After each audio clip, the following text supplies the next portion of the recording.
Hello, my name is John Vague. I'm the resident farrier here at the Kentucky Horse Park. There isn't a law in America that requires you to be certified or have any schooling. I myself went to Oklahoma Horseshoeing School and took the 18-month program, and I apprenticed for about 3 years underneath a journeyman farrier named Gal Calloway out of Ohio. We'll just cover the few basic reasons why horses wear shoes. The first one that always comes to mind is traction. So we either got to shoot for either more traction or less traction. Other reasons are for medically, medicinal things, sustaining a comfortable lifestyle, and gait modification. So those are the biggies.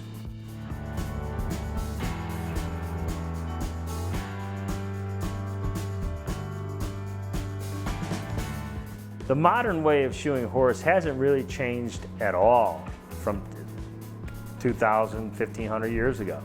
So we're going to clean the foot, we're going to cut the foot to where we believe or where we want that horse's length to be on that hoof. So we're going to clean, cut, then we're going to rasp or file that horse's hoof. And we would file that looking to achieve a medial and lateral balance on the hoof.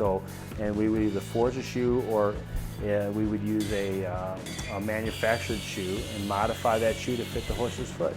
We would actually nail into the foot. So what we try to do is when we're in the nailing process to use as small and minimal as nails as possible. And what we would do is then try to keep those nails somewhere in around that 3/8 to ½ an inch area on a nice even line, so that when that horse comes back in 6 weeks later, that hopefully we had enough growth where we would trim those nail holes out and then do the process all over again with a fresh hoof. And the benefits of hot shoeing is that you're going to heat that shoe up, and you are going to be able to move that steel around much easier than you would if you were cold shoeing.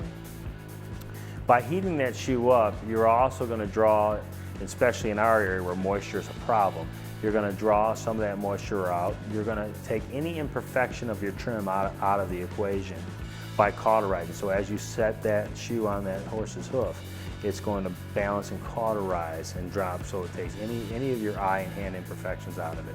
And it's going to give it a nice even fit, and then you're going to nail that process from there. We'll nail and go on from there. And it does not hurt the horse, because the horses have no nerve endings in their foot. And so therefore it allows us to be able to nail into the foot without causing any type of pain. Now, there are sensitive structures. For every hard structure you see on a horse, it's protecting a sensitive structure beneath it. So there is limitations on where a farrier can nail in a shoe or nail into the foot, but there's a big gap, and when you do it properly, you can never cause any harm to the horse.